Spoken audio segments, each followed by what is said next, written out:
अब जमाना चाहे कुछ भी कहे सागर, सूली पे चढ़ा दे या तोप से उड़ा दे, हम तो हो के अपन दिल दे चुकल बानी। जरूरत पड़े तो जान भी दे दे शिव। कट कट कट, ये नहीं हो सकता। क्यों नहीं हो सकता है राघव? मेरी बेटी से बढ़कर ना ही मेरे लिए फिल्म है, ना ही दौलत।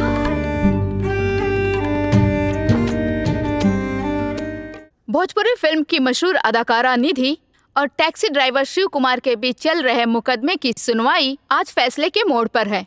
जैसा कि आप सब जानते हैं कि ये मामला उनकी 8 साल की बेटी पीहू से रिलेटेड है, जिसे निधि अपने पास रखना चाहती है और शिव अपने पास। दोनों के बीच तलाक तो हो ही चुका है। अब देखते हैं बेटी किसको मिलती है।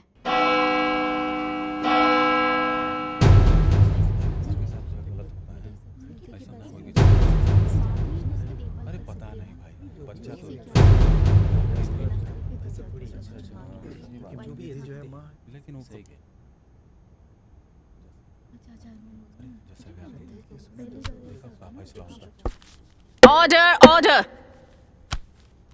अदालत की कार्यवाही शुरू की जाए। Thank you milord. मिलॉर्ड, जैसा कि अदालत को पता है, ये केस मेरी मुवक्किल मिस निधि और मिस्टर शिव कुमार के बीच 8 साल की बच्ची पीहू के लिए चलाया जा रहा है।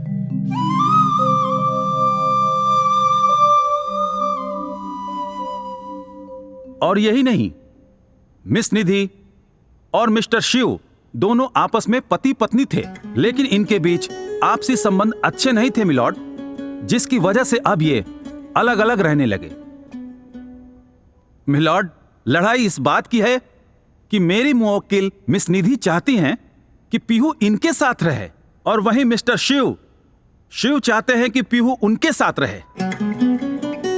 यही नहीं, ये पीहू को अपने साथ गांव ले जाना चाहते हैं। तो मिलॉर्ड, जिस बच्ची की परवरिश शुरू से ही वीवीआईपी व्यवस्था में की गई हो और जिसे बचपन से 5 स्टार होटल जैसी सुविधाएं मिली हो, यहां तक कि उसकी मां खुद एक सेलिब्रिटी है और अपने बच्चे का भविष्य संवारने में सक्षम है, और वहीं मिस्टर शिव 40 से 50 हजार रुपया कमाने वाले एक मामूली टैक्सी ड्राइवर, क्या ये अपनी बेटी को वही सुख सुविधाएं दे सकते हैं जो उनकी मां ने दी है? क्या ये पीहू के लिए कुछ कर पाएंगे? मिलॉर्ड, मैं मिस्टर शिव से कुछ सवाल पूछने की इजाजत चाहता हूं। इजाजत है।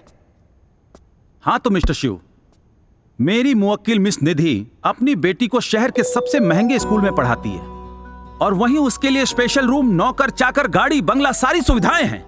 क्या आप दे पाएंगे? Objection milord. मेरे काबिल दोस्त मेरे मुवक्किल से ये कौन सा बेहुदा सवाल पूछ रहे हैं? इस हिंदुस्तान में लाखों करोड़ों बच्चे हैं जो अपने माँ बाप के साथ नॉर्मल लाइफ जी रहे हैं, अपनी पढ़ाई पूरी कर रहे हैं और अच्छी परवरिश पा रहे हैं। इसी नॉर्मल लाइफ की वजह से हमारे देश में डॉक्टर राजेंद्र प्रसाद, डॉक्टर बाबा साहेब अम्बेडकर और डॉक्टर अब्दुल कलाम जैसे महान इंसान और शख्सियत दिए हैं। यही वजह है कि बच्चों को महान बनाने के लिए अच्छे संस्कार की और सच्चे प्यार की जरूरत होती है, और वो प्यार हमारे मुवक्किल शिव कुमार बचपन से लेकर आज तक अपनी बच्ची को दे रहे हैं। ऑब्जेक्शन मिलॉर्ड, इनके कहने का मतलब क्या है? मेरी मुवक्किल मिस निधि क्या अपनी बेटी पीहू से प्यार नहीं करती? नहीं मिलॉर्ड, इन्होंने अपनी बेटी के लिए अपनी इज्जत, शौहरत, सब कुछ दांव पर लगाकर मिस्टर शिव को गले लगाया और उनसे प्यार किया। अमीरी, गरीबी, ऊंच नीच का भेदभाव मिटाकर इनको इज्जत दी। लेकिन इन्होंने क्या किया? इनकी बेइज्जती करके लाके कोर्ट में खड़ा कर दिया। ऑब्जेक्शन मिलॉर्ड, ये सरासर मेरे मुवक्किल पे इल्जाम लगा रहे हैं।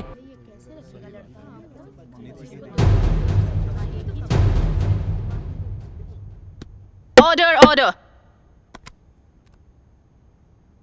दोनों पक्षों की तमाम दलीलों को सुनने के बाद ये अदालत इस नतीजे पर पहुंची है कि वाकई में बेबी पीहू बचपन से लेकर आज तक जिन सुख सुविधाओं में पली बड़ी है, वो उसके पिता शिव कुमार उसे नहीं दे पाएंगे।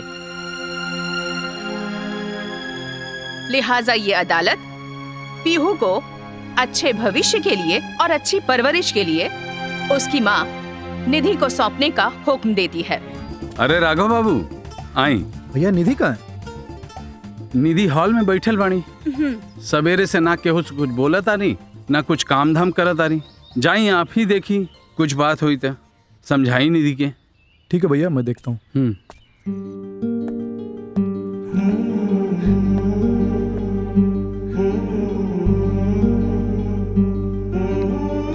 ये क्या है निधि?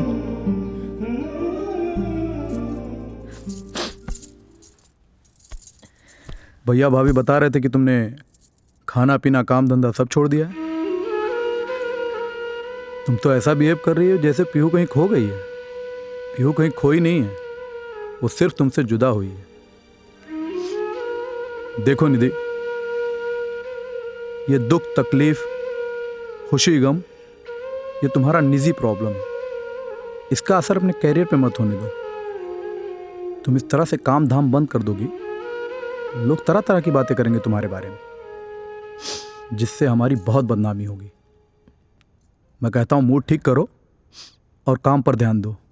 और रही बात पीहू की, तुम्हारा दिल जब चाहे तुम मिल सकती हो। मैं खुद ले चलूंगा तुम्हें मिलाने के लिए।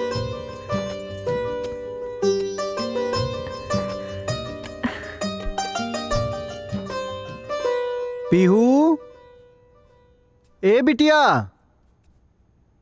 पापा, हाँ? हमके बोलौला ह? जी बेटा, देखा बेटा, हम काम से बाहर जाता नहीं, हमके आवे में टाइम लग जाई।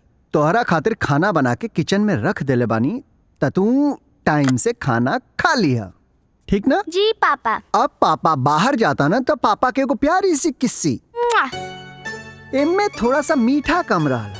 ए गौरी, वाह, ई मीठा रहा। जी। आपन ख्याल रखिए और कहीं बाहर मत जाइए, ठीक ना? जी पापा। ठीक बा, पापा जाके सांझी ले आ जाई हैं। लव यू बेटा। लव यू टू पापा। बाय बिटिया। बाय। ओहो, ई पापा भी ना कितना बुद्धू हावे, सब सामान एहिजा रख देले। अब हमरे के सही करे के पड़ी। ई देखा, पापा पैसा भी सही से ना रखिले। डायरी, मेरी कहानी, शिव कुमार, पापा की कहानी पढ़ के देखा तानी। मैं शिव कुमार उर्फ शिव।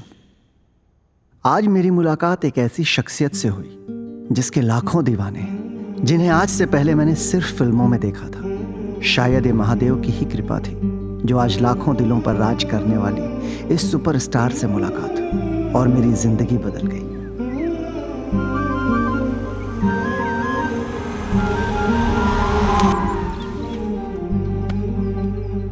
मैडम देखा तनी गाड़ी में का भइल बा।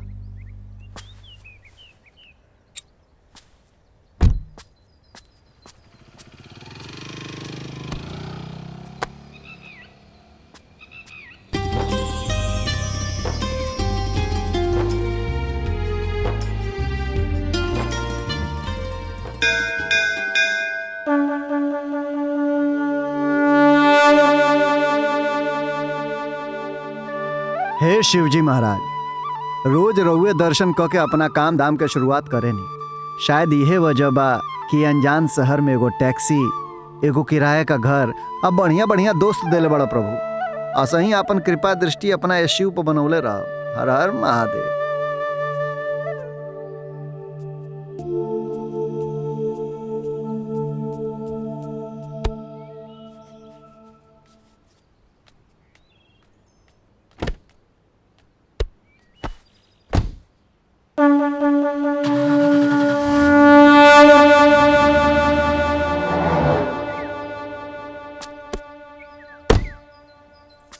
का भइल, कुछ पता चलल? मैडम गाड़ी खराब हो गई बा, अभी बगैर मैकेनिक के ठीक ना हो पाई। हे भगवान, हम तो वैसे ही लेट होते रहनी है। अच्छा, जाके कोनो टैक्सी रोको। ठीक बा मैडम, हम देखा तनी। हाँ।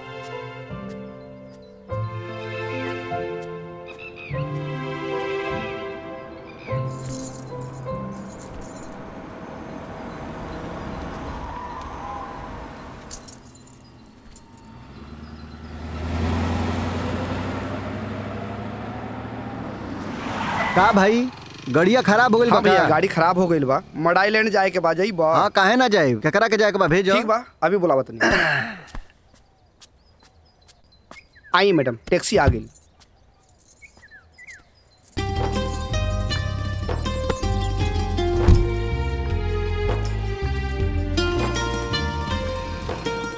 बैठी मैडम।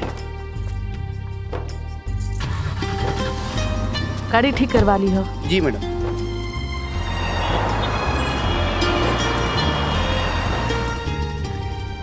हर जेकर नाथ बोले नाथ अनाथ कैसे होई, जेकर नाथ भोले नाथ अनाथ कैसे होई।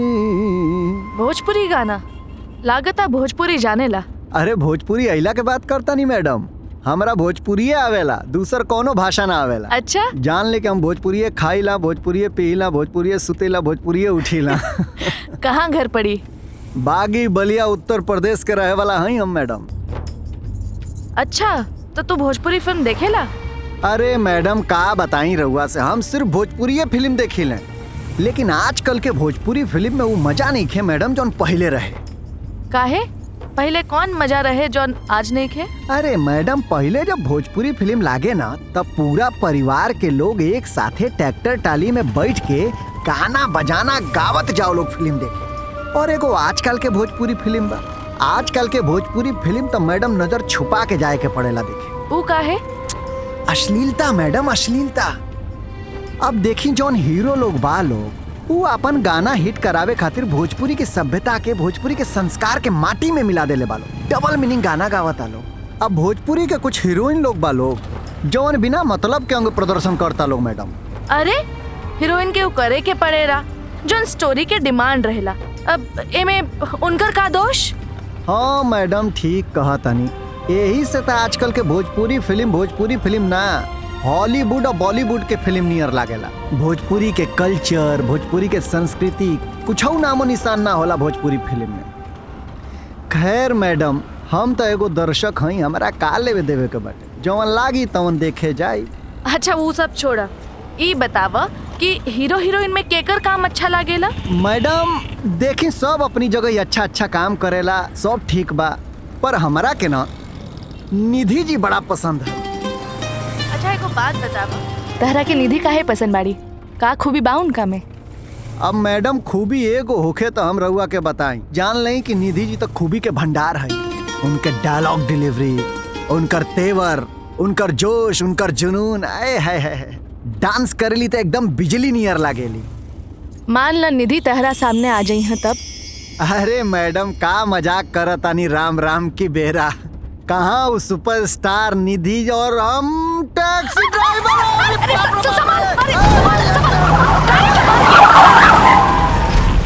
अरे मैडम रउआ हमरा टैक्सी में, हे भगवान हे महादेव। मैडम एक बेर छू के देखी रउआ के, हमरा के तो विश्वास नहीं होत कि रउआ हमरा गाड़ी में, एक बेर छू के देखी। अरे बाप रे बाप, दहिया सुन्न हो गए हमार। तू तो अभी गाड़ी ठोक देले रहता। अरे मैडम गाड़ी तो ठोकत ठोकत बच गई। अच्छा वो सब छोड़ा, चला हमरा के देर होता। हाँ मैडम, हे भगवान हमार तो दिन सफल हो गए मैडम आज। सीन नंबर 12 बहुत इंपॉर्टेंट सीन है। I want wonderful performance. या श्योर। असिस्टेंट सीन नंबर 12 का कॉस्ट्यूम रेडी करो।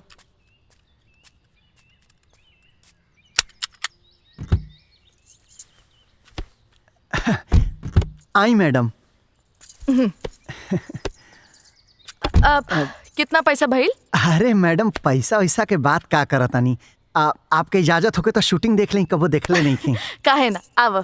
जी अच्छा सुना जी, हमरा के पता नहीं खे कि हमार गाड़ी कब आई और हमरा के घर भी वापस जाए के बा, तो तू ऐसा करे कि तू एजा रुक जा जी। जॉन भी आवन जावन के पैसा रही हम दे दे प्लस वेटिंग। ठीक बा मैडम। ठीक बा, आप स्पॉट इनकरा के चेयर दो और चाय पानी भी। ठीक बा, ओके थैंक यू मैडम। आइए।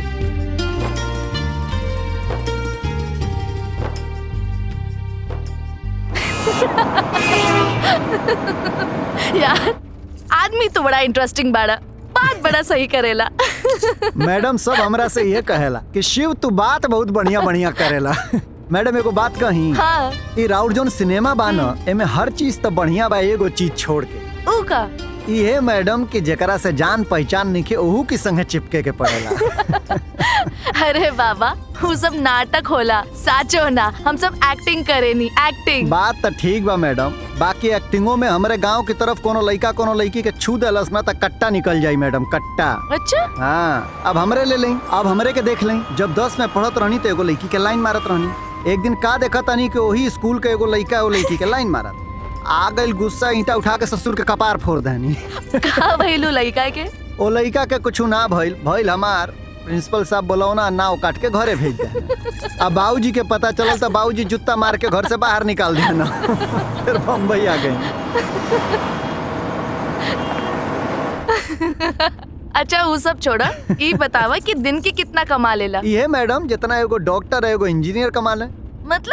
मतलब मैडम कबो 2000 मिल जाला, कबो 2500 मिल जाला, और महादेव प्रसन्न हो गई ना तो 3000 रुपया मिल जाला।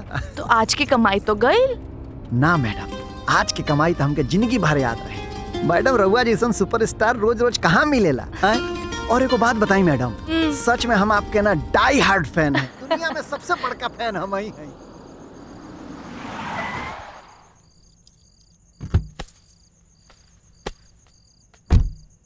हाँ, आई मैडम।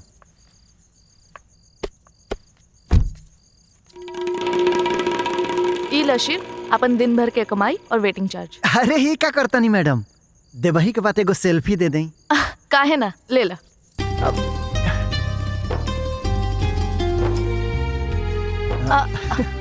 अरे ऐसे ना, दा हमरा के, हम लेता नहीं।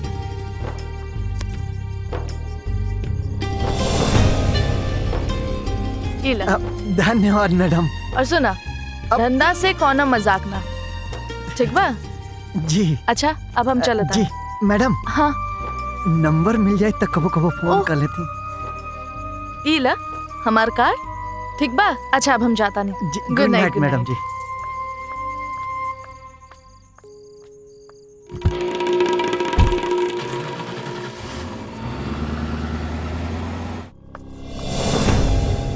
भैया ये सब का बचपना हो निधि? कैसन बचपना? तू ई काहे भूला जाता रू कि तू एक सेलिब्रिटी हो, और ई छोट मोट आदमी के साथ है ऐसे सेल्फी निकालल और ऐसे मस्ती करल, ई का ठीक है? ओ तो ई बात बा भैया, ये छोट मोट लोगन ही हमार दर्शक हवे, ऊ दर्शक जो हमार सोशल मीडिया पे मान सम्मान बढ़ावेला। और रहल बात सेल्फी के, तो ये टैक्सी ड्राइवर सेल्फी के ना सैकड़ों लोगन के दिखाई हैं, पब्लिसिटी करी है। पब्लिसिटी भैया।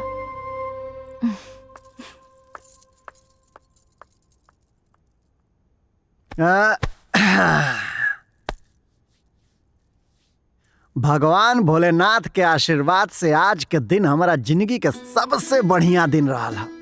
अरे भाई निधि मैडम से मुलाकात हो गई। हाँ, निधि मैडम नंबर दिल बड़ी एगो फोन कइल जाओ उनका के।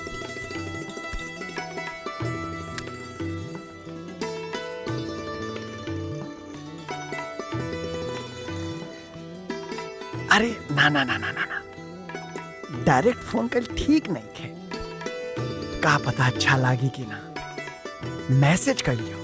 हाँ, हाय।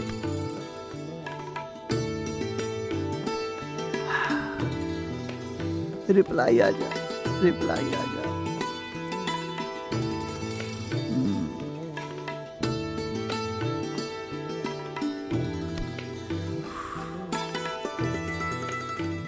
रात ढेर हो गई बा, बुझाता सूत गइल बड़ी। कोनो बात ना, मैसेज तो भेज दिले बड़ा से। चलो तू कपड़ा उपड़ा बदलो, सुता मर्दवा।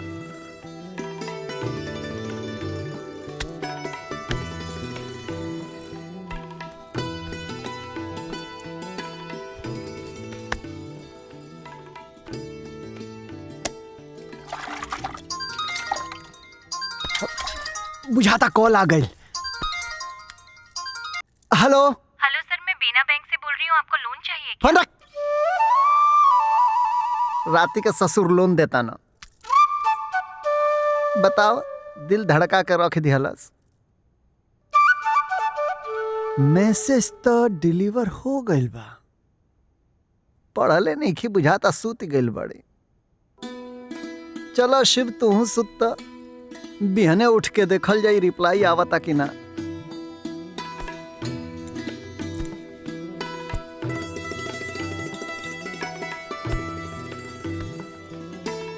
निधि मैडम कितना बढ़िया लागताड़ी नए सेल्फी में।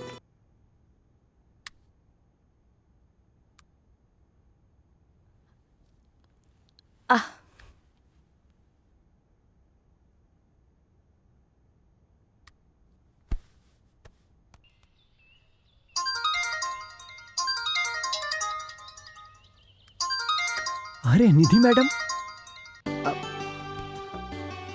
हाँ मैडम। हम निधि बोले तानी।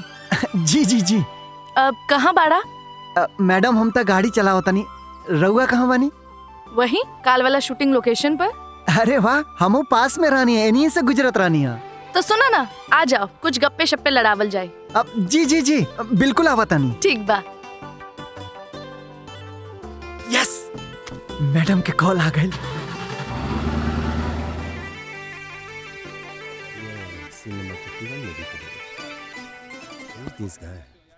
मैडम नमस्ते। अरे शिव, आओ बैठ। Thank you. संजू, ये शिव हवे, बड़ा ही दिलचस्प आदमी। नमस्ते। नमस्ते जी। अब मैडम रउआ खातिर राउट फेवरेट फ्रूट प्लम। अरे वाह, तोहरा के कैसे पता बा कि हमरा के प्लम पसंद बा? अरे मैडम रउआ सबके बारे में के ना जानेला। राउर उठल बैठल खाइल पियल सब कुछ तबा यूट्यूब पर। बुझाता कि निधि जी के काफी सर्च करेला यूट्यूब पर। अरे यूट्यूबे पर ना महाराज, फेसबुक इंस्टाग्राम हम हर जगह सिर्फ और सिर्फ इन्हें के फॉलो करेनी। वाह संजू, ट्राई करके देखा, बहुत ही टेस्टी बा। सिग्नल पर के हवे ना? अरे रउआ के कैसे मालूम महाराज? 100 रुपया मांगत रहा, बड़ा कन्विंस कनिए तब 50 रुपया में दलस हिया। हम ही सब ना खाइला।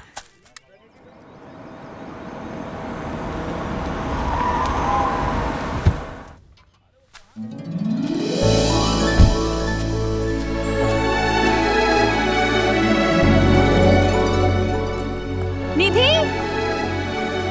हाय। अरे रूपा, हाय रूपा, तू यहाँ अचानक? तुझे इनवाइट करने आई हूँ। अब इनवाइट? 7 तारीख को मेरा जन्मदिन है, सबको मैसेज कर दिया। तुझे पर्सनली यहाँ इनवाइट करने आई हूँ, क्योंकि उस दिन सिर्फ मेरा जन्मदिन ही नहीं है, एक सरप्राइज भी है तुम्हारे लिए। सरप्राइज? कैसा सरप्राइज? आना उस दिन, वो तो बर्थडे वाले दिन ही तुम्हें पता चलेगा। ठीक है, आजा चल कॉफी पी लेते हैं। नहीं आज नहीं, बहुत लेट हो रही, मुझे बहुत काम है आज। पक्का? पक्का। चल बाय। Take care.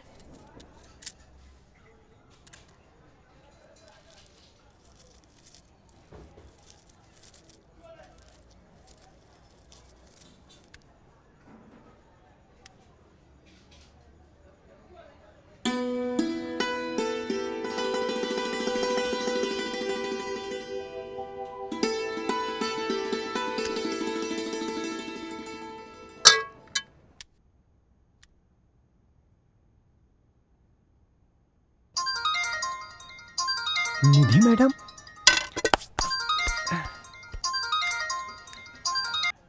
अब हाँ मैडम। शिव, आप सुत गए लगा? अरे ना मैडम, बस पापी पेट खातिर कुछ पकावत रानी है और फोटो निहारत रानी है। अच्छा अच्छा सुना, हमरा के अभी कॉल आयल रहे, कल शूटिंग कैंसिल हो गई बा। तब का घर में बैठे बैठे बोर हो जाए, कल घूमे चली। घूमे? पर कहाँ? अरे बाबा, इतना बड़ शहर बा, घूमे की कितना जगह बा। सुना, कल सुबह 11 बजे तो हमरा से मिला। ठीक बा मैडम, आ जाए। ठीक बा, गुड नाइट।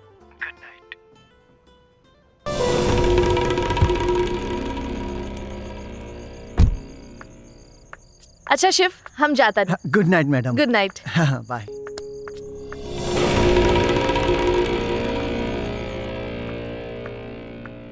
रूपा के मैसेज। ओह गॉड, हम तो भुला ही गई नहीं, कल रूपा की पार्टी में जाए के बा।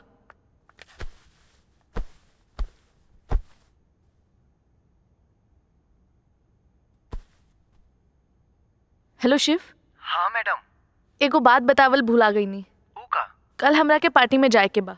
तू हमरा के लोखंड वाला बैक रोड पे ठीक रात 10 बजे मिला। ठीक बा। और सुना, तू अपन टैक्सी मत लेके आई है, हम अपन गाड़ी से जाइब। ठीक बा मैडम। ठीक बा जी। चलो, गुड नाइट।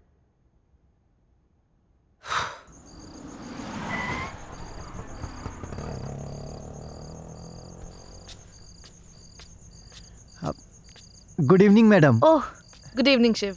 आव। कहाँ चले के बा? अरे आव ना।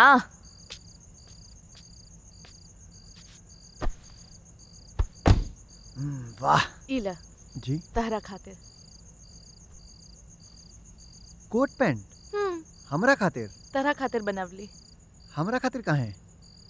अरे बाबा, हम एगो पार्टी में जा रहल बानी और ऊ पार्टी बिजनेसमैन के पार्टी हवे जहाँ बड़ा बड़ा लोग आई हैं, और तू तो हमार दोस्त बाड़ा, तो तहरा के जेंटलमैन तो लागे के पड़ी। फिर तो मैडम वो पार्टी में हम ना जा। काहे? मैडम जो ने पार्टी में इंसान के पहचान ओकरा कपड़ा से होके, वो पार्टी में जाए के इजाजत हमार जमीर हमके ना दे। आज के सच्चाई ये है मैडम कि ये टैक्सी ड्राइवर के वर्दी हमार जान है, ये हमार पहचान है। तो आपके ये पार्टी में हम जाए लायक नहीं, क्षमा चाहता नहीं। शिव, तहार इहे ईमानदारी और खुददारी तहरा के हमार सबसे खास बनवलस। अब तू यही ड्राइवर के वर्दी में चला, हम कुछ ना बोलब। चला Manoj.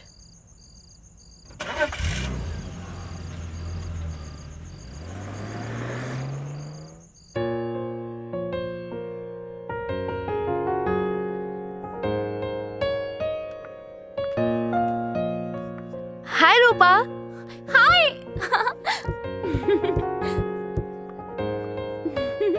Hello Nidhi. Happy birthday. Thank you. चले? चलो, आप तू चलो। अरे ना ना मैडम, चला ना। अरे आप जाइए। पक्का? पक्का। ओके चलो जी। रूपा।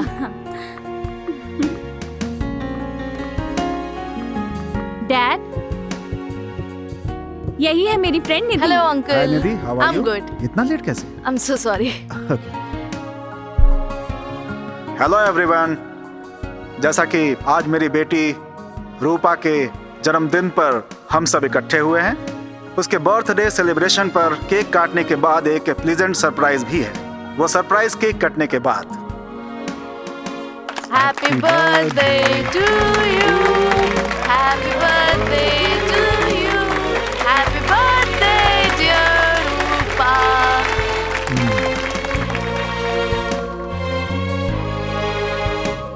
तो दोस्तों, अब वो खुशखबरी देने का समय आ गया है। मेरी बेटी रूपा ने अपना जीवन साथी चुन लिया है और वो लड़का मेरी कंपनी में ही काम करता है। Vijay, please come on the stage. Thank you.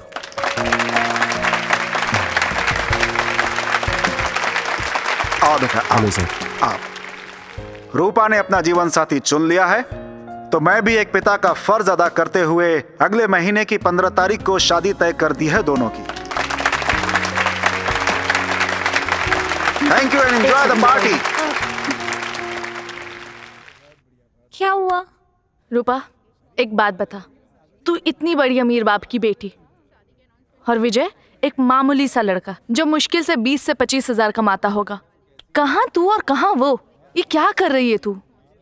निधि, जब प्यार करते हैं ना, तो प्यार में गरीबी अमीरी ये सब नहीं देखते। हाँ, ये सच है कि विजय मेरे डैड की कंपनी में एक नॉर्मल सा एम्प्लॉय है, पर प्यार के मामले में वो 1000 गुना ज्यादा अमीर है। हॉल बुक कर लिया है, कल तुम्हें दिखा देता हूँ। आप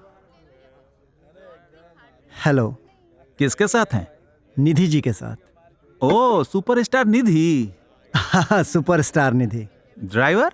ना ना ना ना ना, अरे महाराज दोस्त हैं उनके। ड्राइवर दोस्त? अब हाँ, ड्राइवर दोस्त। तुझे पता है एक बात, पूरी दुनिया में विजय ही एक ऐसा लड़का मिला मुझे जो मेरी दौलत से नहीं, मुझसे प्यार करता है, पूरी ईमानदारी के साथ। ठीक है बाबा, वो सब ठीक है, पर इतनी जल्दी शादी? यही सही टाइम है शादी करने का। सही टाइम पे शादी, सही टाइम पे बच्चे, सही टाइम पे जिम्मेदारी। तू भी एक सही सा लड़का देख के शादी कर ले जो तुझसे सच्चा प्यार करता हो। अरे भाई, दारू पियोगे? अरे ना ना, हम दारू वारू नहीं पीते हैं महाराज। अरे दारू में मजा ही मजा है। जब एक घूंट अंदर जाती है तो दिल की बात जुबान पे आ जाती है। नहीं नहीं।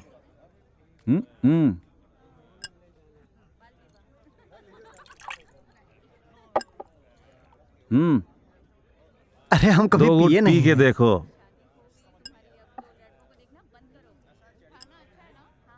पीना पड़ेगा। अरे एंजॉय करो यार। अरे बहुत कड़वा है महाराज। Enjoy brother.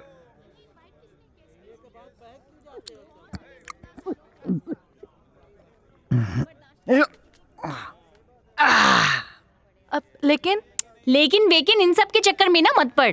देख, सही टाइम पे शादी होना बहुत जरूरी है। एक अच्छा सा विजय जैसा ईमानदार लड़का ढूंढ और शादी कर ले।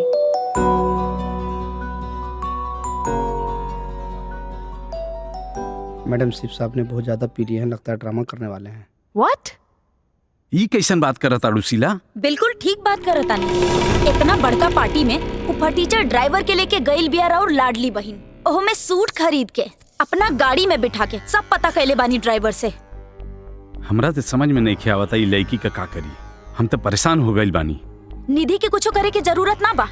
करे के बा तो उ लड़का के, उ ड्राइवर के, जे जोंक जैसन निधि के पीछे चिपकल बा। ये दारू भी बड़ा कमाल के चीज होला मैडम। दिल में दबल बात जुबान तक आ जाला।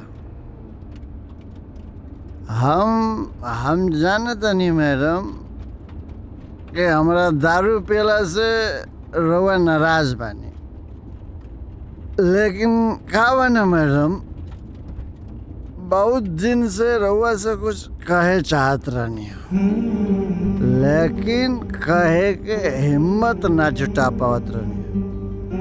यही से आज दारू पी लेनी है कि रउआ से दिल के बात कह दे। कैसन बात? कैसन बात? बात ऐसन बा मैडम कि हम रउआ के बहुत प्यार करेले। दिन रात आपे के चेहरा हमारी आंखें में बसल रहला मैडम। दिन रात आपे के चेहरा। रउआ हमार सुख चैन चुरा ले बने। What? Yes. मैडम देखी, हम छल कपट वाला आदमी ना है। जौन हमारा दिल में रहेला तो हम खुल के बोल दें। आज सच्चाई है वो मैडम के हम रउआ से बहुत प्यार करे लागल बानी। पहला नजर से ही रउआ के दिल दे देनी मैडम, पहले नजर से। ये तो कैसन बात करत ताड़ा शिव? सोरा ना सोच कहता नहीं मैडम। तू ए समय होश में नहीं खा। सही कहता नहीं मैडम, हम बेहोश बानी। लेकिन मैडम जब हम रउआ के पहली बार देखले रहनी, वही समय से बेहोश बानी हम। राउर दिल दोस्ती, राउर दिल सम्मान, प्यार ए दिल में बस गए। अब तो स्थिति एवं मैडम के रौरे बिना एक पल जियल मुश्किल बा।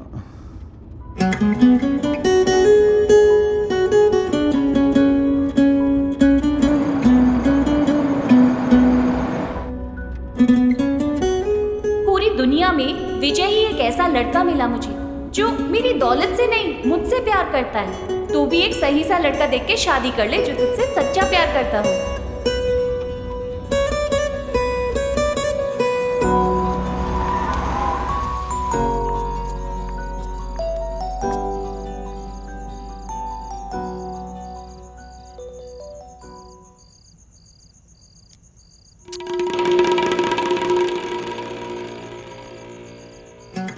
मनोज। जी मैडम। इनकरा के अच्छे से घर पहुंचा दिया। जी madam. Good night madam. Good night.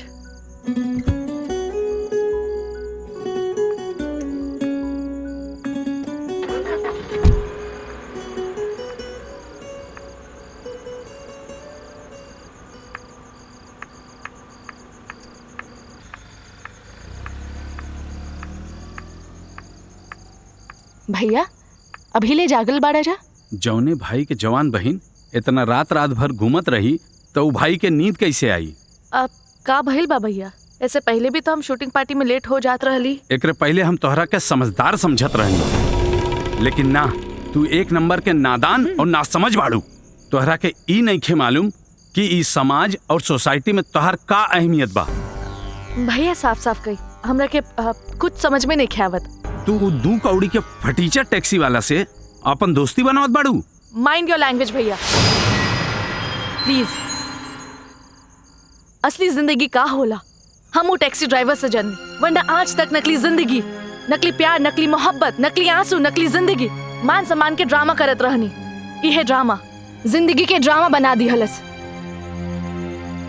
माई बाप के मुआला के बाद असली हंसी आई तो वो टैक्सी ड्राइवर के वजह से। प्यार, मोहब्बत और अपनापन के एहसास भइल तो वो टैक्सी ड्राइवर के वजह से। और ये एहसास हमरा से केहू ना छीन सकेला।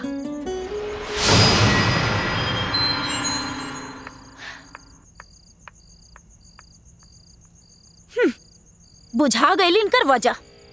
अगर ई अपन असली वजह में कामयाब हो गई ना तो ऊ टैक्सी ड्राइवर ई घर के मालिक बनी और हमनी दोनों जन बनब नौकर। Camera action. अब जमाना चाहे कुछ भी कहे, तोप से उड़ा दे या गोली चला दे, हम तो क्या अपन दिल दे चुकल बानी शिव, दे चुकल बानी। कट कट कट। निधि, आपके हीरो का नाम सागर है, शिव नहीं। आई एम सो सॉरी सर, एक और टेक लेते हैं। Ready, camera rolling action. अब जमाना चाहे कुछ भी कहे सागर, सूली पे चढ़ा दे या तोप से उड़ा दे, हम तो हो क्या अपन दिल दे चुकल बानी, जरूरत पड़े तो जान भी दे दे शिव। कट कट कट। मैडम, अब आपके हीरो का नाम सागर है, शिव नहीं। प्लीज सही से डायलॉग बोलिए। आज इनके सागर के ना शिव के भूत सवार बा। यू है शिव है ना taxi driver. You shut up. अब सर आज मैं बहुत ही टायर्ड हूँ, आप कोई और शॉट ले लीजिए, कल करेंगे। चलो ठीक है। ओके सर। दूसरे सीन की तैयारी करो। जी सर। सर ई निधि के हो का गइल बा? जुबां पे लगा रे नमक इश्क का। अब क्या होगा? होगा क्या? पैकअप।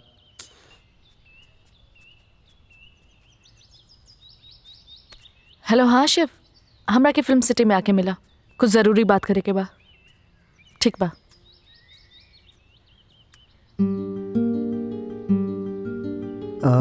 मैडम, इतना जल्दी में काहे बोलौनी है? एक फैसला लेवे के बा। फैसला? कैसन फैसला? शादी के। शादी? केकरा से? तोहरा से। अब एक कैसन बात करता नहीं रहुआ? अब कहाँ आप कहाँ हम राव ऐशो आराम की जिंदगी दिखले बानी मैडम। हमरे लगे का बा एगो टैक्सी, 10 बाई 12 का कमरा, वो भाड़ा से। बियाह करे के बाद रहुआ के राखब कहाँ हम? शिव, तो अगर चिंता मत कर, तू हमरा साथे रह, हमरे मकान में। ना मैडम, बियाह कैला के बाद रौरी मकान में रहा, ये हमार जमीर हमरा के गंवारा ना करी। अरे बाबा, वो घर हमार पैसा के बनल बा और ऊपर सिर्फ हमार अधिकार है। और शादी के बाद पत्नी के हर अधिकार पर पति के अधिकार होला ना? ना मैडम जी, पति के कमाई से बनावल हर चीज पर ओकरे मेहरारू के हक होखे के चाहिए, पर मेहरारू के कमाई खाए और मेहरारू के कमाई से बनावल चीज पर राज कैल, ई मर्द जात के शोभा ना देला। तो ठीक बा, ई बतावा कि तोहार महीना के खान पान और भाड़ा में कितना खर्च होला? अब यह कुल 15 से 20 हजार रुपया। और मेहरारू साथ आ जाई तो? मेहरारू साथ आ जाई तो 10 हजार रुपया बढ़ जाई। तो ठीक बा शिव, तू हर महीने हमरा के 30,000 ला के दीह। ई सोचिए कि अपन बीवी के भाड़ा के मकान में रखा ताड़ा। और शिव तहरा के हमार क्रिया बा, तू मना ना करबा। ठीक बा, लेकिन मैडम जी राउर भैया भाभी। तू लोग के चिंता मत कर, उ सब हमरा पे छोड़ दा। उ लोग उहे करी जे हम चाहब। तू बस दूल्हा बने की तैयारी कर। ठीक बा।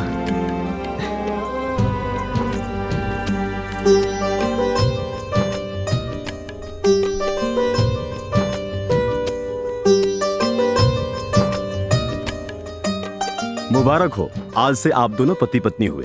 Happy married life. Thank you. सदा सुहागन रह बहन। तू तो हमनी के कुछ करे ना दिलू, ना तो इस शहर हम पूरा जगमगा देती।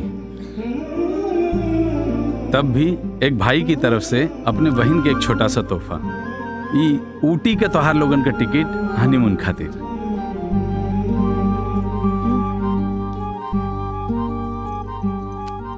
थैंक यू भैया, थैंक यू। वेलकम। पापा आ गए।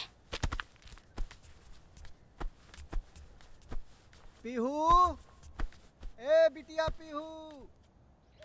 बिटिया रानी, ई देखा हमार बिटिया रानी तो अब ही सुत गई बड़ी। पीहू, ए बेटा। ओ पापा कितना बढ़िया सपना देखत रानी हम। बिटिया रानी, इस सपना देखे के टाइम ना है, ये खाना पीना खाए के टाइम है। लेकिन पापा तू तो लेट आवे के रहला, फिर इतना जल्दी? ऐसे कि हमके पता रहा कि हमार बिटिया रानी घर पे अकेले बाड़ी, यही से हम सब काम निपटा के फटाफट चल आईनी है। काम? हाँ बेटा, हम स्कूल में तोहार नाम लिखवा देनी है और अपना खातिर ब्रूम ब्रूम ऑटो ले लेनी है।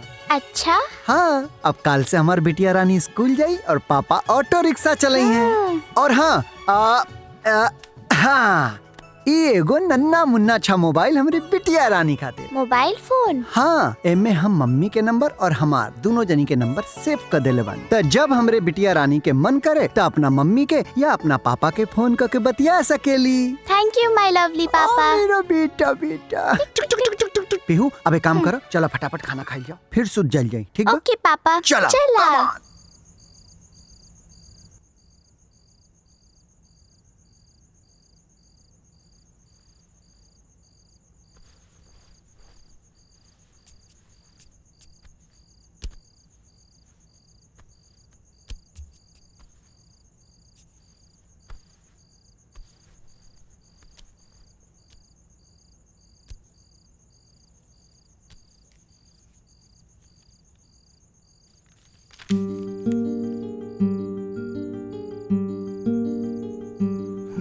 शादी के बाद भी निधि अपनी शूटिंग, पार्टी, मुहूर्त मीडिया में लगी रही। मैं हर तरीके से उसका साथ देता रहा। कभी कभी पत्नी के बिना अकेलापन कचोटता था। इस तरह कब 1 साल गुजर गए पता ही नहीं चला। मेरी खुशी का ठिकाना तब नहीं रहा जब मुझे पता चला कि मैं बाप बनने वाला हूँ। और मेरे जीवन का सबसे खुशी भरा और अनमोल क्षण वो था जब मेरी गोद में मेरी नन्ही सी परी, मेरी बिटिया पीहू आई।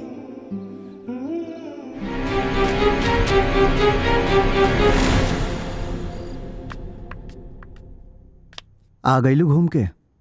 इतना राती के एगो पराया मर्द के साथे घूमत अड़ू, शर्म नहीं खे आवत? अरे हमरा बारे में ना सोचलू कोनो बात नहीं खे। कम से कम ये तो सोचा कि घर में एगो बेटी बिया, हैं? ओकर वीडियो कॉल भी ना उठौलू। शिव, हम तुम्हारी बात सुन सुन के तंग आ चुकल बानी। हम हीरोइन हई, हमरा के सबसे मिले के पड़ेला, पार्टी अटेंड करे के पड़ेला। बेटी भैला के मतलब ई त ना कि हमारी जिंदगी खत्म हो गई।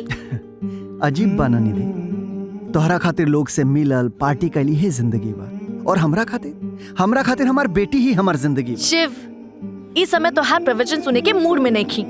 नींद आवता, सुते जाता नहीं।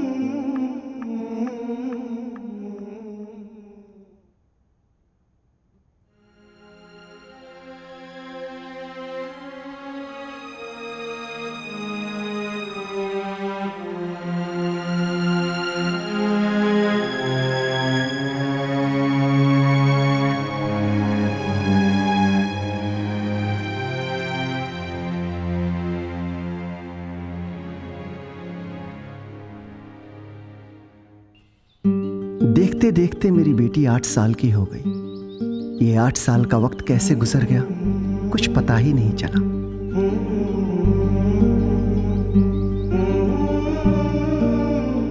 क्योंकि मेरी दुनिया तो मेरी बेटी है। उसकी हंसी खुशी मेरे सारे दर्द और गम को हर लेती थी।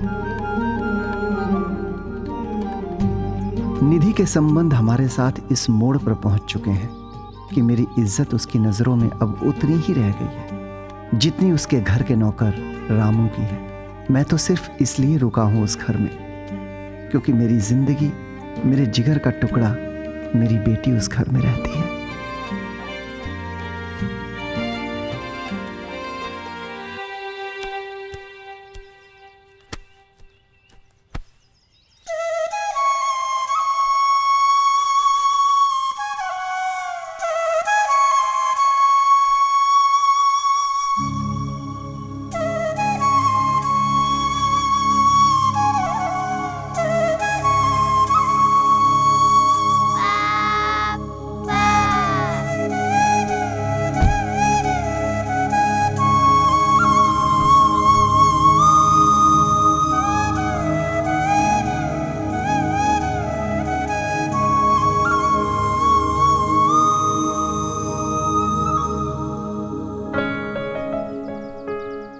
पापा हाय देखा हम कप जीत ले बानी। अरे वाह, हमार बिटिया रानी कप जीत ले बिया। हाँ पापा, हम पूरा क्लास में फर्स्ट आयल बानी। वाह, आज तू साबित कर देलू कि तू हऊ हमार बेटी नंबर 1। पापा ई कप मम्मी के दिखावे चलेल जा। बेटा मम्मी तो हाथ डिस्टर्ब हो जी हैं, शूटिंग पे हुई है ना, बाद में दिखा दिया ना। प्लीज ना, मम्मी कप देख के बहुत खुश हो जाइए। प्लीज पापा, प्लीज प्लीज प्लीज पापा। ओके ओके ओके। Oh thank you my lovely पापा, थैंक यू। चला बैठा बैठा।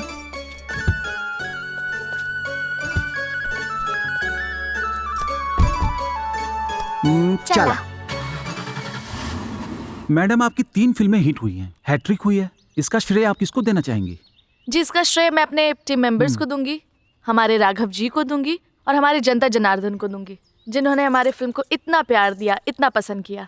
मैडम कहा जा रहा है कि आपने अपनी प्राइस बढ़ा दी है और लोगों को डेट्स के लिए परेशान कर रही हैं। जी नहीं, बिल्कुल गलत है। मुझे बदनाम करने की कोशिश की जा रही है और ये वही लोग कह रहे हैं जिनकी फिल्म के लिए मैंने मना किया है। तो मैडम आपने मना क्यों किया? देखिए, एक अच्छी फिल्म के साथ साथ एक अच्छी स्टोरी की भी जरूरत होती है जी। और दूसरा मैटर होता है डेट का। ये लोग वही डेट मांगते हैं जो मैं किसी और को दे चुकी होती हूँ। मैडम आपने जो अभी सुजीत वर्मा की फिल्म साइन की उसके बारे में कुछ बताएंगे? उसके बारे में आपका कैरेक्टर कैसा है, इसके बारे में कुछ बताएंगे? देखिए, कैरेक्टर बहुत ही अलग है, जितना मैं करती हूँ फिल्म उससे।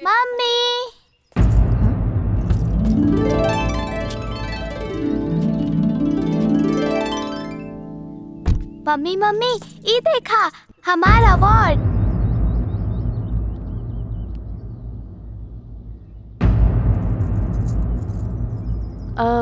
पीहू बेटा, तू यहाँ? हाँ, पापा लेके आइले है। मम्मी पूरे क्लास में फर्स्ट आई नहीं हम। अरे वाह। अच्छा बेटा, तू घर जा, देखा हमारा इंटरव्यू चला था। हाँ ठीक बा। मैडम आपको देखकर लगता नहीं कि आप 8 साल की बच्ची की माँ हैं। काफी मेंटेन किया है आपने। Thank you. क्या आपके पति अभी भी टैक्सी चलाते हैं?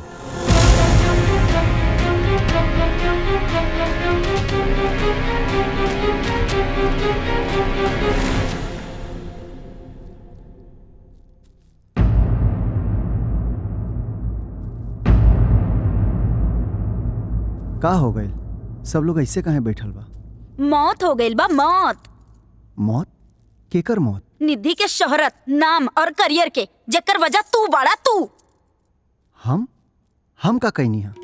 अरे कार बेवकूफ, अकल का अंधा, तो के का जरूरत रही पीहू के मीडिया के सामने ले जाएगा? वो तो ई फटीचर सी हालत में।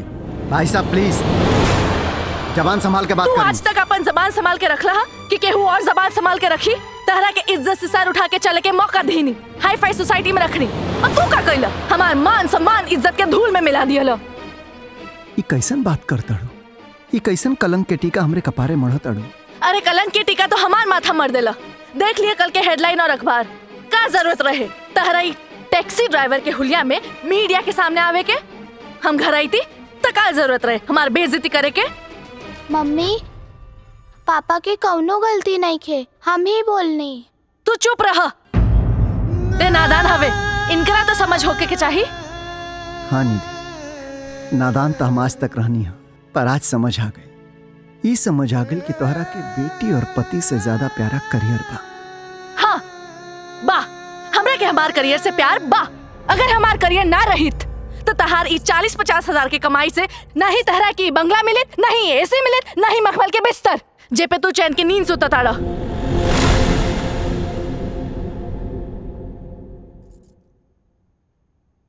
अब तो हमें बंगला में न रह पाए न सुत पाए निधि।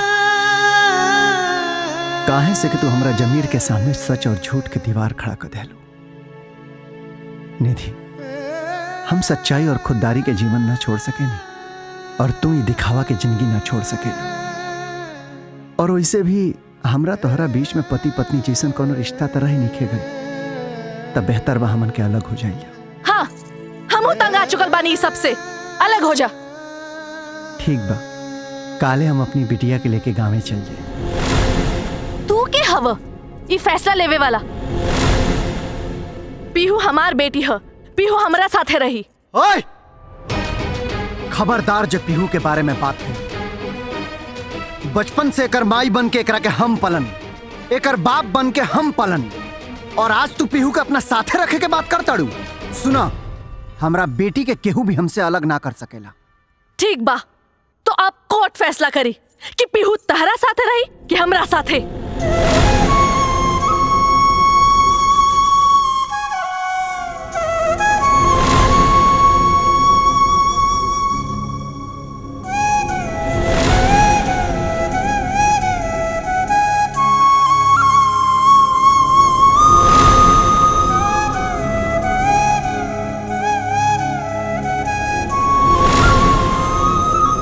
क्योंकि आज कोर्ट पीहू को लेकर फैसला सुनाने वाली है।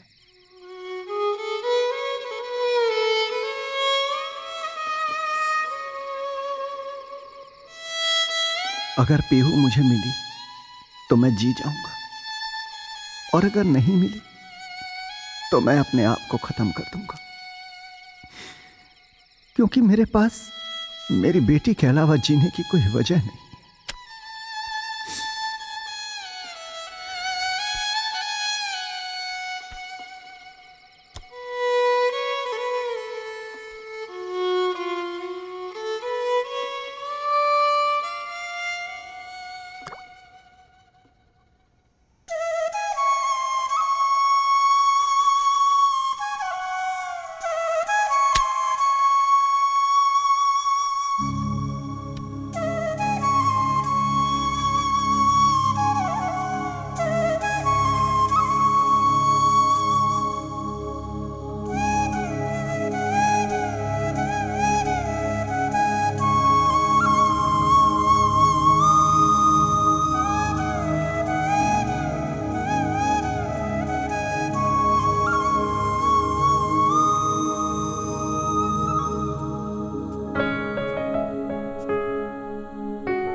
हाँ, आ गई हमरे बिटिया रानी के स्कूल। बेटा, ये तुम्हारी स्कूल है, और देखा ए जगह पर तू बिल्कुल नया बाड़ू, ऐसे कहीं पे भी इधर उधर गईला की जरूरत नहीं है। ठीक 4 बजे पापा तोहरा के लिए आ जाई हैं। जी पापा। ठीक बा बेटा। पापा, हम मम्मी से बात कैली है। कब? कैसे? अरे पापा, जॉन फोन कल दिले रहला। ओके, का कहत रही बिटिया रानी के मम्मी? मम्मी बोली बहुत याद आवत है। पापा, हम गर्मी के छुट्टी में मम्मी से मिले जाए? पक्का जाई, पक्का। यस। यस। बाय पापा। बाय बेटा।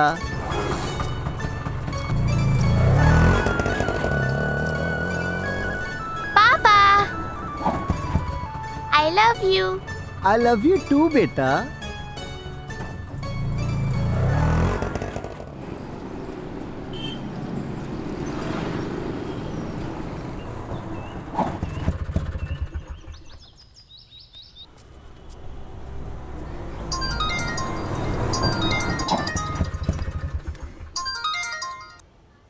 हेलो।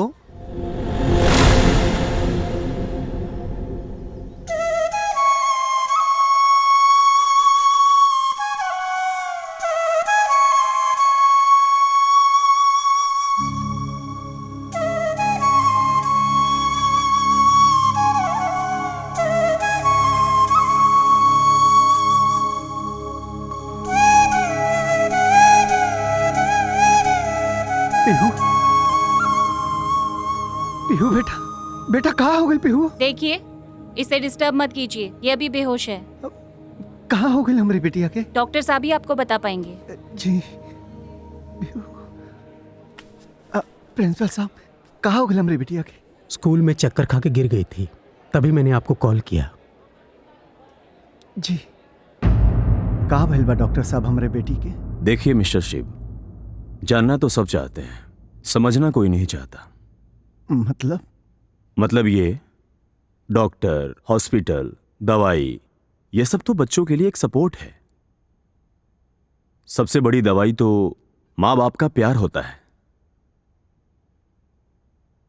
बच्चों को संभालना, देख रेख और उनको इतना खुश रखना, उनको एहसास न होने देना कि वो किसी तरीके से बीमारी में है। डॉक्टर साहब, हमार बेटी हमार जिंदगी है और ओकर मुस्कान हमार दुनिया। रउआ साहब सब बताई ना हमरा बेटी के का भइल बा। मिस्टर शिव, आपका ये कॉन्फिडेंस देखकर लगता है कि आप एक हिम्मत से काम लेने वाले समझदार पिता हैं। आपको अपनी बेटी के साथ हिम्मत और समझदारी से काम लेना पड़ेगा। उसे इतना खुश रखिए कि उसको पता ही न चले कि वो बीमार है। जल्द ही उसे लखनऊ लेकर जाइए और किसी बड़े हॉस्पिटल में इलाज करवाइए। बाकिर कहाँ है डॉक्टर साहब? ऐसन का भइल बा हमरा बेटी के? मिस्टर शिव, आपकी बेटी 3 से 4 महीने की मेहमान है। उसे ब्लड कैंसर है।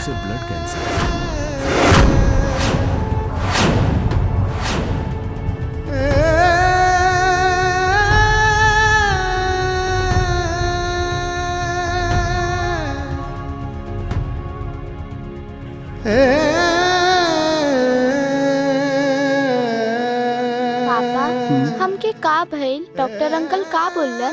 बेटा, तू पहली बेर गाँव में आयल बड़ो ना, तेजा के माहौल के असर भइल बाटे। दवाई खइबू तो ठीक हो जाइबू। हाँ पापा, हम जल्दी ठीक होकब और खुद स्कूल जाइब। हम रास्ता देख ले बानी। ना बिटिया, तोहरा के खुद स्कूल गईला की जरूरत नहीं है। पापा तोहरा के छोड़ के आई है ना। लेकिन काहे? वैसे कि हमार बिटिया रानी अभी छोट बाड़ी, उनके नाजुक नाजुक पैर में कंकड़ गड़ जाई तब। पापा हमार कितना ख्याल रखेला, अब हम भी तोहर ख्याल रखब। ओह कैसे? जब हम ठीक हो जाए तब हम नाश्ता, खाना और तोहर बाल में तेल मालिश भी कर दे पापा। तोहरा के कुल कहला के कोनो जरूरत नहीं है बेटा। लेकिन काहे? काहे कि तोहार पापा अभी जिंदा बाने और हमार बेटिया रानी ना हमरा खातिर दुनिया के सबसे अनमोल धरोहर है। थैंक यू माय लवली पापा। लव यू टू बिटिया, लव यू। अब चलो सूत जा जल्दी से। चलो सूत।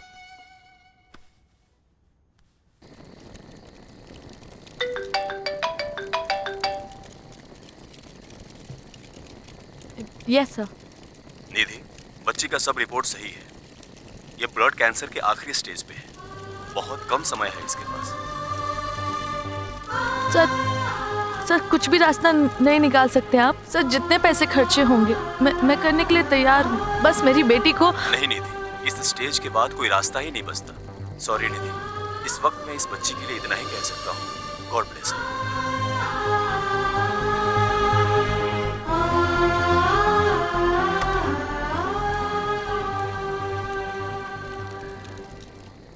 निधि, हम बिटिया के इलाज में कहीं कोनो कमी नहीं कैले, पर जब कहीं से कोनो रास्ता न लौकल तब करेजा पर पत्थर रख के और ओकरा सामने एगो बनावटी मुस्कान लेके जिया तानी। शिवम का करी, कौन उपाय निकाली अपनी बेटी खातिर? निधि, हम आज ले तोहरा से अपना खातिर कुछ नहीं खिमले, पर आज एगो चीज मांगता नहीं। प्लीज मना मत करिया। जबले बिटिया साथे बिया तू ओकरा साथे रह जा, यही जा प्लीज। ये कैसे हो सकता है? शूटिंग के सारे डेट लग चुके हैं, पैसा लग चुका है, ये नहीं हो सकता। क्यों नहीं हो सकता है? राघव, मेरी बेटी से बढ़कर ना ही मेरे लिए फिल्म है ना ही दौलत। डेट्स आगे बढ़ा दो।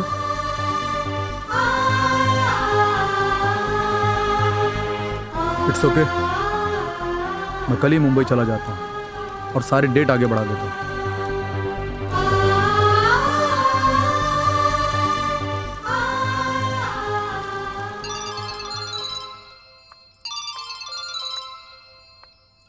कब से फोन बजा था, उठावत काहे नहीं की? अरे का उठाई फोन? सवेरे से लोगन से झूठ बोल बोल के जबान खिया गेल बिया। एक तो पता नहीं उहाँ का करत बिया, फोनो ना उठावत बिया निधि। तो राघव के फोन करके पूछ ली ना कि कहाँ बाड़न सा लोग। वो अभी नहीं आएगी भाभी। काहे? का भइल? भैया वो पीहू को ब्लड कैंसर हो गया है। का बकवास करत बड़े? वो कुछ ही दिन की मेहमान है। हे भगवान, ये का हो गई? जानत ताड़ू मम्मी, हम और पापा हमेशा यही जा सुतेली। अच्छा?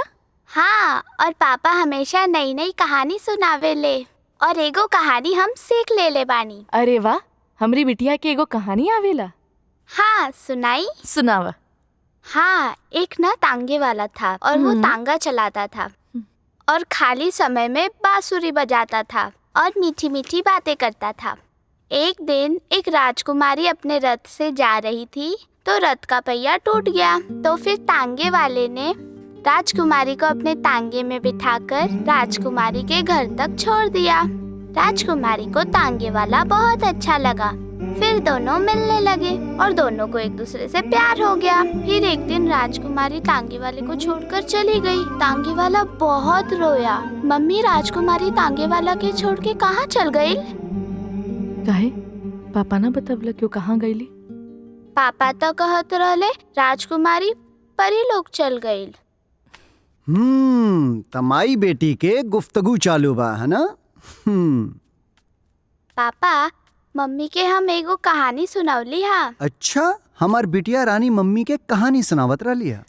हाँ पापा, तू यही जा सुत जा, हम तोहरा की कहानी सुनाई, शेर और सियार वाली। अब ना बेटा, आज तू मम्मी के लगे सुता, हम बगल वाला कमरा में सुत जाता नहीं। ना पापा, तू यही जा सुता, हम खाना भी यही जा लेके आए। अरे बेटा, हम राघव अंकल के एयरपोर्ट छोड़े गए नहीं है ना, तो हम उनके संगे रास्ता में खाना खा लेनी। तो ठीक पापा, प्लीज यही जा सुता ना। कितना दिन के बाद मम्मी पापा के संगे सुते के मिला था।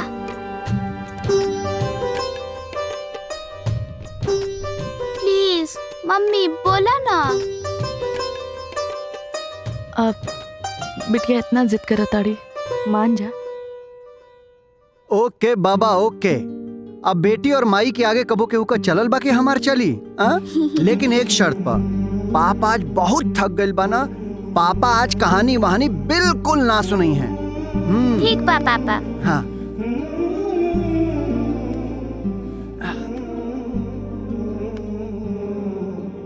थैंक यू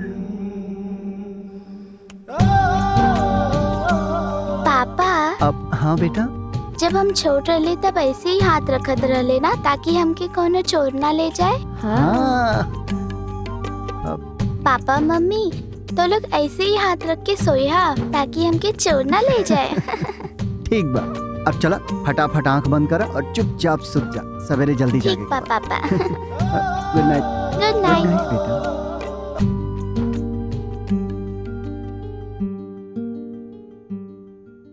छोड़ता हमके, मत ले जा हमके, छोड़ता ना, नहीं छोड़ता छोड़ता छोड़ता।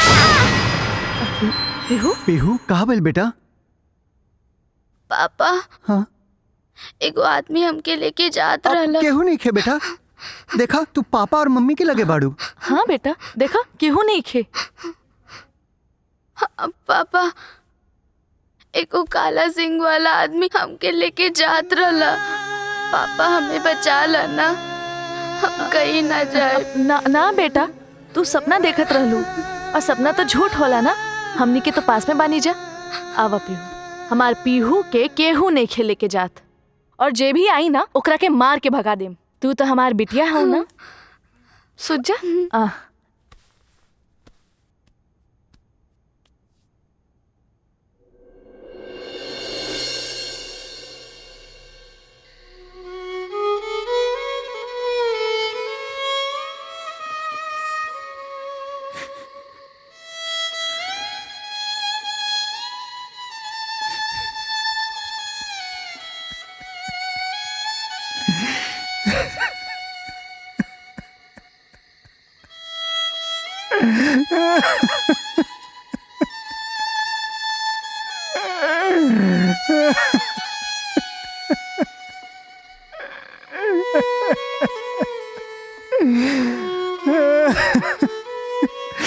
बेटा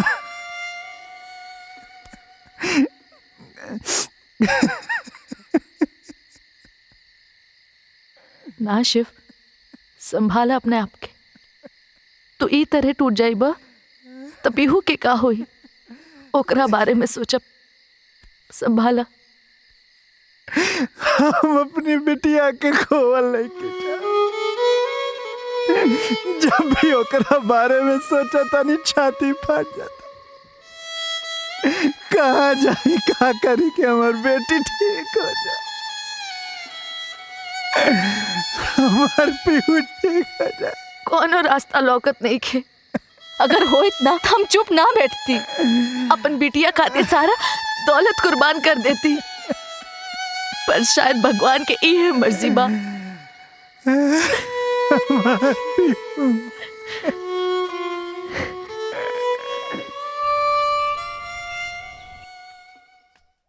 गुड मॉर्निंग। Good morning. गर्मा गर्म चाय। Thank you. मैडम तो नींद में बाड़ी।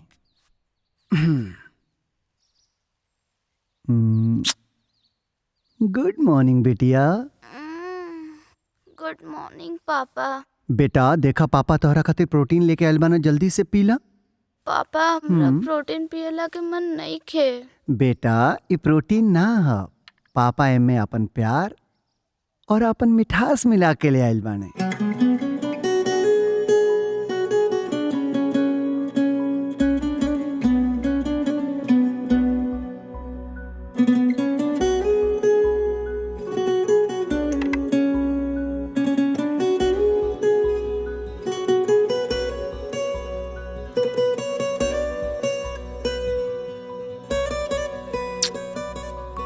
Good morning. Good morning. हमरा सुते द, नींद आवता। यही से तो कहे नहीं मैडम कि टाइम से सुतल करा। अच्छा रात भर सुते कहाँ देला, रात भर जगावेला। जगावे के परमिशन तो तोहरा के कोर्ट से ले बानी। अच्छा सुनो, चाय ले आइल बानी, चाय पीला। एक शिव, घर में नौकर बा ना, तू चाय काहे लेके आइला? हम अपना बीवी खातिर चाय ऐसे लेके आवे नहीं कि सवेरे सवेरे जब हमारा बीवी के आंख खुले तो उनका आंख के सामने पहला चेहरा उनके पति के होके के चाहिए। बुझाइल? और वैसे भी ये चाय में हम अपन प्यार और मिठास मिला के लाइल बानी। अच्छा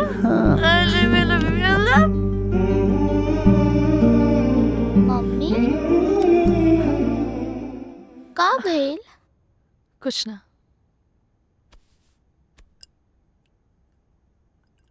अकड़ बक्कड़ बम्बे बो 80-90 पूरे 100 से निकला धागा, चोर निकल के भागा। गर्मा गर्म मैगी पीहू बिटिया खातिर पापा अपने हाथ से खिलाई हैं। ना पापा, आज हम मम्मी के हाथ से खाए। मम्मी के हाथ से? पापा, आज हमके मम्मी से प्रॉमिस करवावे के बा। प्रॉमिस? प्रॉमिस? कैसन प्रॉमिस? पहले हाथ दा। का देखा ताड़ा? चला हाथ दा। ऐसे का देखा ताड़ा जा? चला हाथ दा। अब हम जौन बोलब वो तो लोगन के करे के पड़ी। पापा, मम्मी, हमके ऊटी घूमे जाए के बा।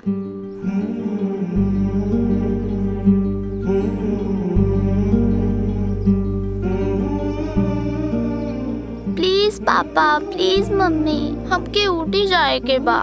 एक बार जाए दाना प्लीज। बस इतनी सी छोटी सी बात और इतना बड़ा प्रॉमिस। प्लीज पापा। बेटा लेकिन लेकिन वेकिन किंतु परंतु कुछ ना। हम आज ही सारा व्यवस्था कर देता नहीं, कल हमनी के ऊटी चलल जाए। ठीक बा? खुश?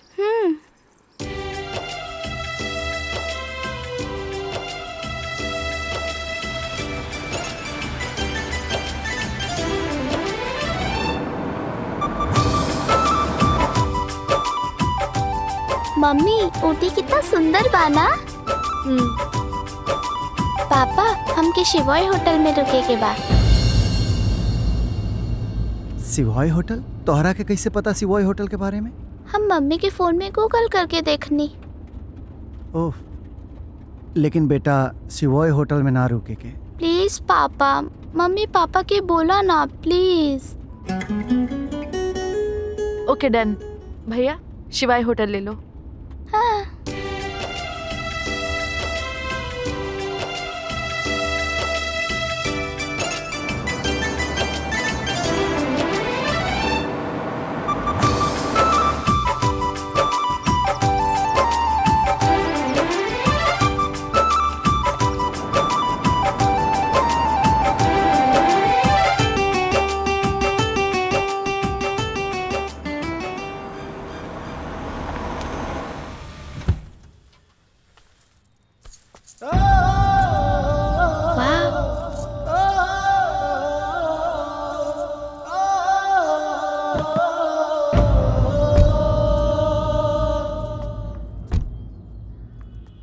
चला लोग आवा।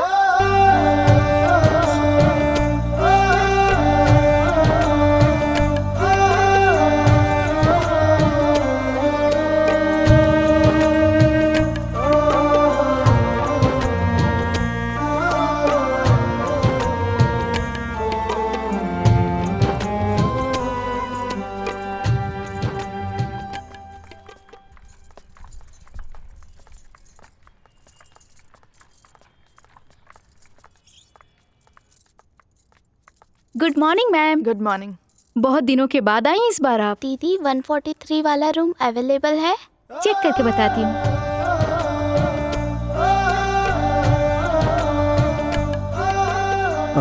बेटा 143 का है?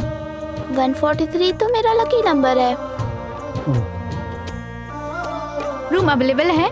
अगर इनका इतना ही मन हो रहा है तो इसे ही बुक कर देती हूँ। जी जी सर, लीजिए। पापा जल्दी से गाड़ी मंगवावा, हमके तो लोगन के लेके एक जगह जाए के बा।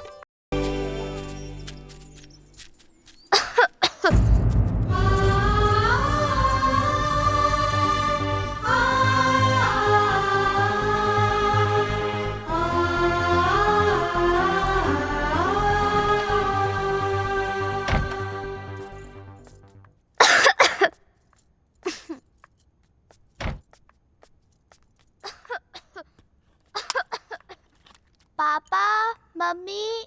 हाँ पीहू बेटा। इधर आवा।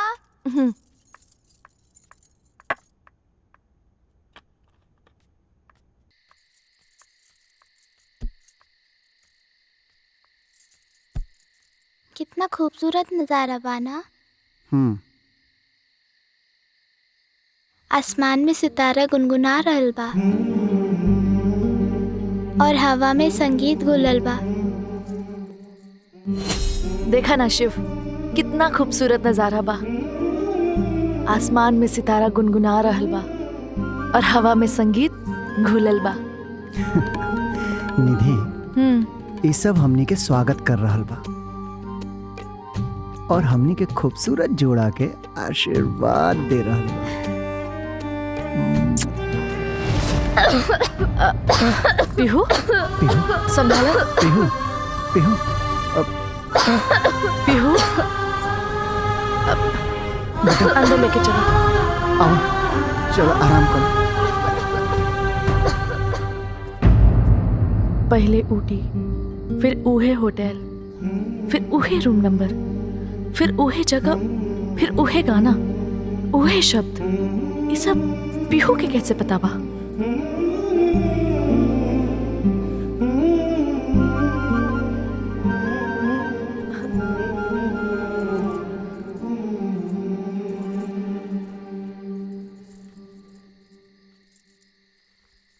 शिव, पीहू के ऊटी आवे के जिद, फिर ऊटी में इहे होटल, यही कमरा, फिर आज वो गाना, और फिर अभी वो बात। ये सब हमनी की पर्सनल बात रहे। पीहू के कैसे पता बा? कहीं तू ना निधि, हम पीहू के कुछ नहीं बतौले, और यह सोच के तो हम हैरान बानी कि आखिर ये बात पीहू के पता कैसे बा। शिव, बात जॉन भी होके, पर पीहू के ये सब बात ना हमरा के सोचे पे मजबूर करता।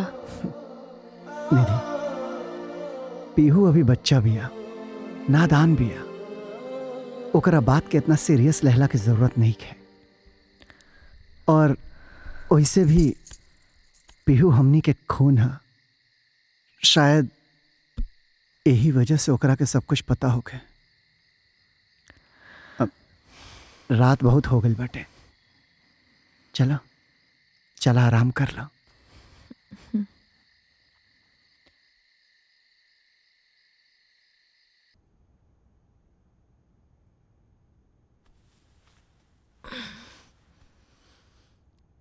Good morning. Good morning. अब चाय पियबू? हम बना देता नहीं। ना ना ना, तू रुका, हम बनावता नहीं।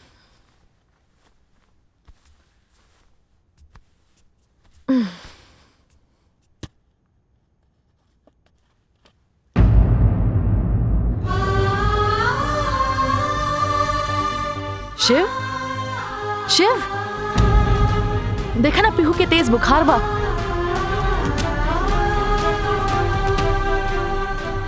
पीहू, पीहू, पीहू बेटा, अब पीहू बेटा, पीहू, डॉक्टर के फोन करा।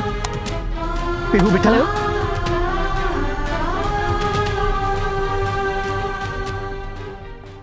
2 मिनट के लिए आप जरा बाहर आएंगे?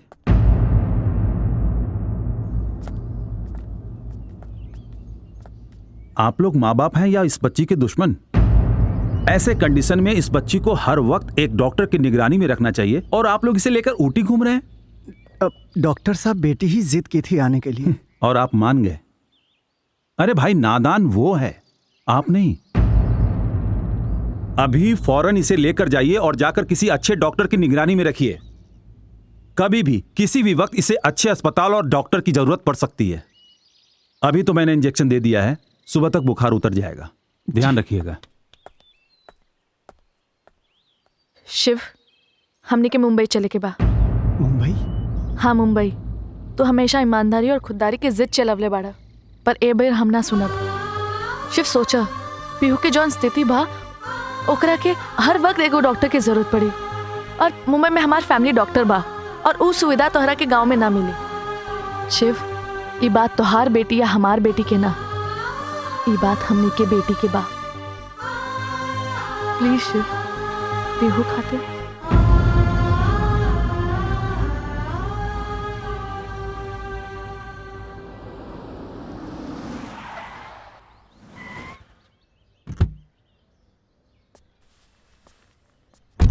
आई मैडम।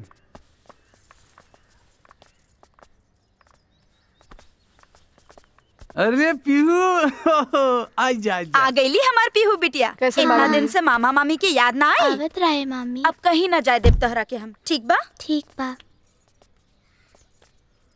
आई जा, आई जा, आई आई, चली। चल।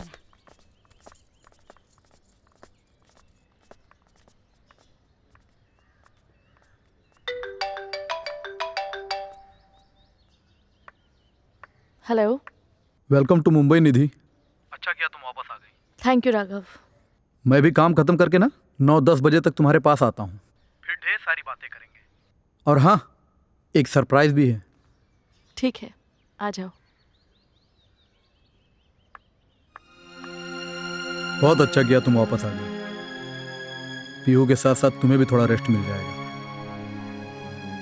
वैसे तुम्हें भी एक सहारे की ज़रूरत है, इसीलिए मैंने मम्मी पापा से बात कर ली है और वो इतने खुश हैं कि मंडे को ही अमेरिका से आ रहे हैं तुमसे मिलने के लिए। हमरा से मिले? वो काहे खातिर? हमारी एंगेजमेंट के लिए। यही तो सरप्राइज था। What nonsense. तोहरा का लागल कि हम तोहरा से शादी करब? अरे तोहरा की शर्म नहीं आवत? हमार बेटी जिंदगी और मौत से जूझत बिया और तोहरा के हमरा से शादी करे के बा? छी, हमके ना पता रहल कि तू इतना घटिया सोच वाला इंसान बाड़ा।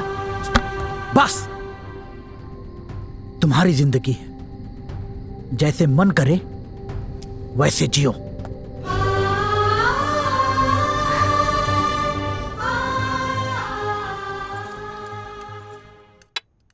ना पापा, हमके भूख नहीं खे।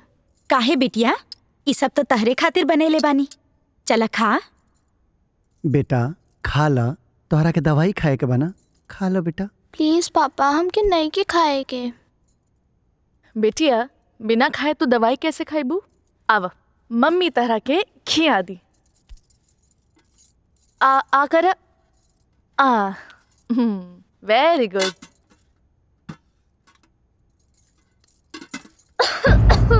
पीहू, पीहू बेटा, पानी पी लो, पानी पी लो।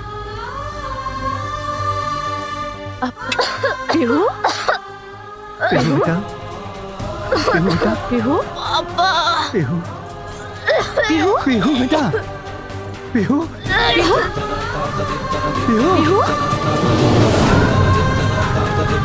पीहू। भाई साहब, शिव, डॉक्टर के फोन लगाइए। हॉस्पिटल चला। पीहू, एम्बुलेंस लगाइए, एम्बुलेंस। पीहू, पीहू, पीहू बेटा,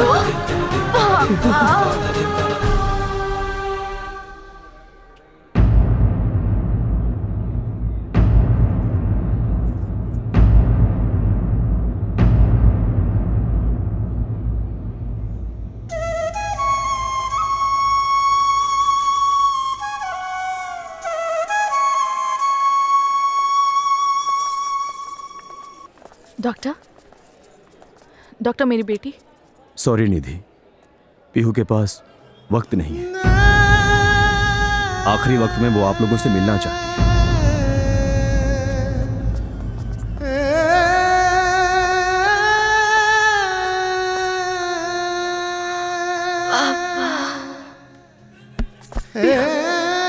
पीहू, पीहू, पीहू बेटा, पीहू,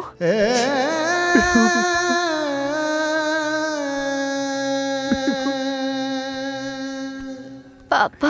हाँ बेटा। अब हम ना बचब ना। ना बेटा, तू ठीक हो जाएगा बेटा। ना पापा, हमके सब पता बा कि हमके ब्लड कैंसर बा। हम मरे वाला बानी। हाँ पापा, वो दिन लखनऊ में डॉक्टर अंकल की बात सुन ले रानी। मशीन वही बताएगी जो बीमारी होगी। सच्चाई यही है कि तुम्हारी बेटी ब्लड कैंसर के लास्ट स्टेज पे है।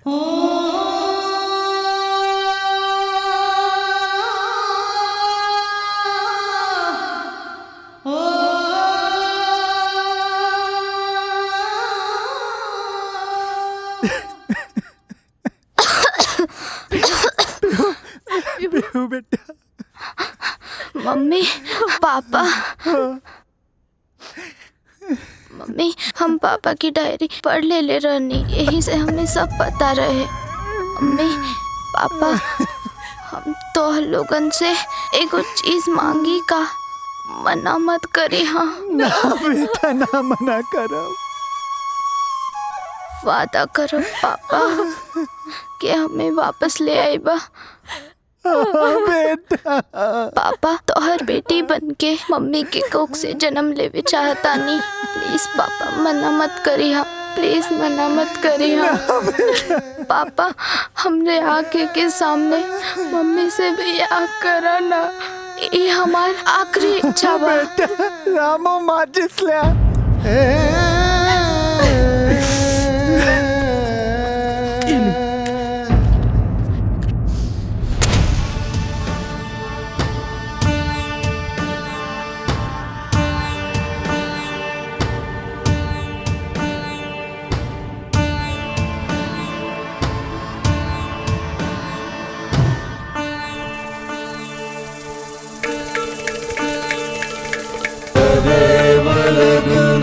सुदिनं तदेव ताराबलं चन्द्रबलं तदेव विद्याबलं देवबलं तदेव लक्ष्मीपते ते द्वियुगं सदामि शुभमङ्गला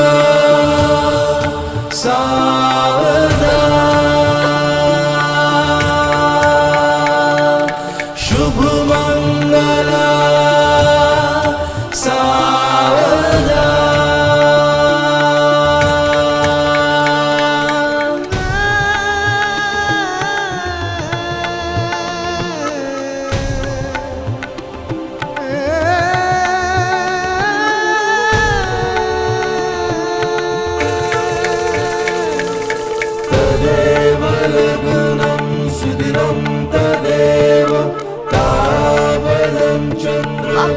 पापा, सिंदूर, पापा सिंदूर।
हम जाना तानी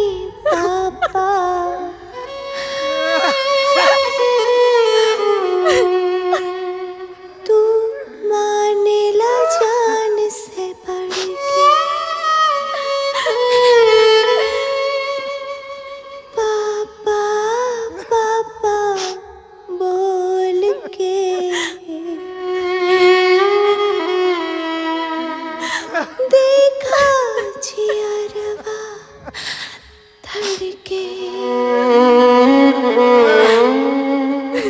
बनब हम पापा जी।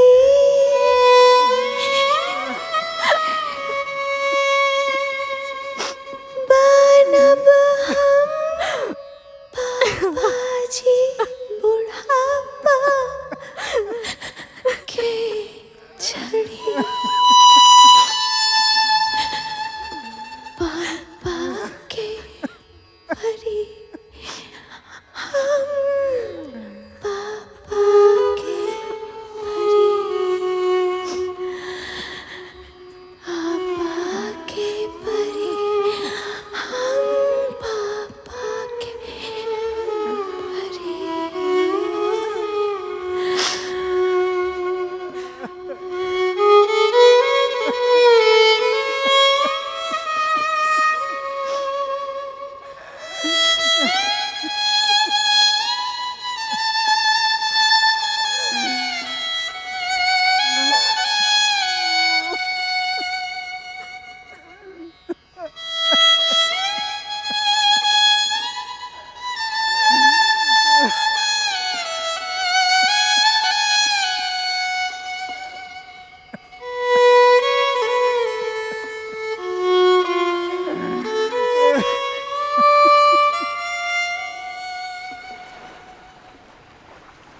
निधि, पीहू के ख्वाहिश पूरा करे खातिर अस्पताल में हम जौन कुछ भी कैली ओकरा खातिर माफी चाहतानी।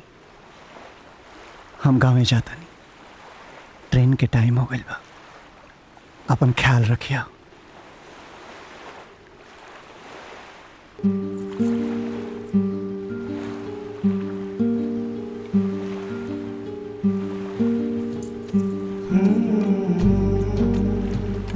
शिव, बचपन में माई बाप मर गए और सिनेमा के दौलत और शोहरत हमरा के जिद्दी बना दिलस।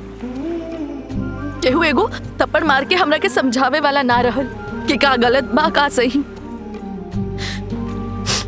शिव, हम तोरा के एक बार खो चुकल बानी, अब नहीं के खो सकत। और हमनी के पीहू के दिहल वादा भी तो पूरा करे के बा, ओकरा के वापस लाए के बा। प्लीज शिव, हम तो के नहीं क्यों खो सकते, प्लीज।